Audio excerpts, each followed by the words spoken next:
For 3 minutes. Thank you, Mr. Speaker. Deeply embedded in this legislation is a poison pill, and for that reason and others, I rise in opposition to H.R. 6429. It eliminates the diversity immigrant visa program while failing to address the broader problems of the immigration system. Highly skilled immigrants contribute much to the U.S. economy through new businesses and jobs. Indeed, STEM visas should be the cornerstone of a 21st century immigration system that meets our economic needs. But the STEM Jobs Act unnecessarily eliminates the immigrant visa program, which provides 55,000 visas annually to immigrants who are underrepresented in the U.S. immigration system.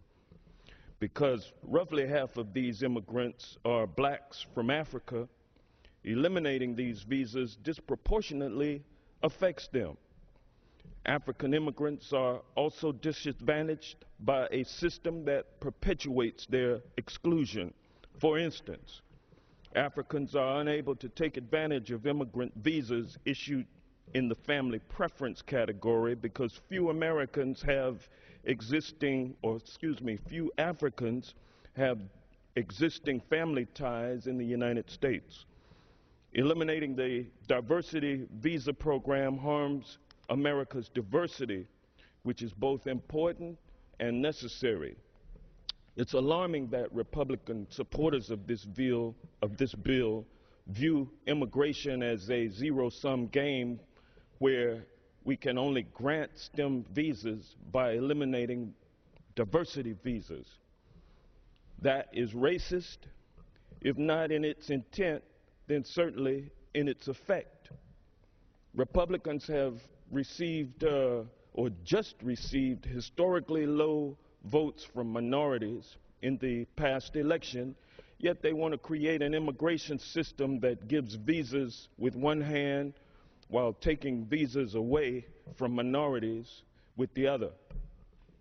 H.R. 6429 fixes one problem while creating others, undermining a program that is critical to our nation's diversity.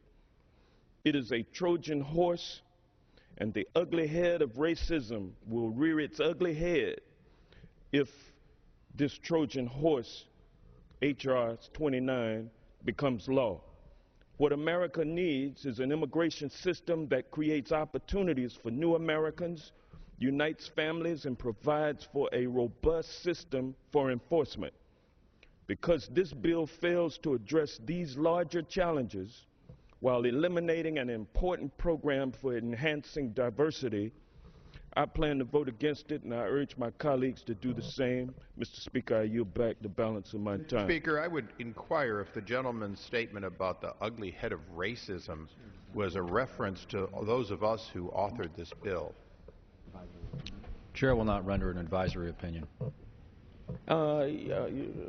Yes, I would yield the gentleman 10 seconds. I'm not accusing anybody of racism.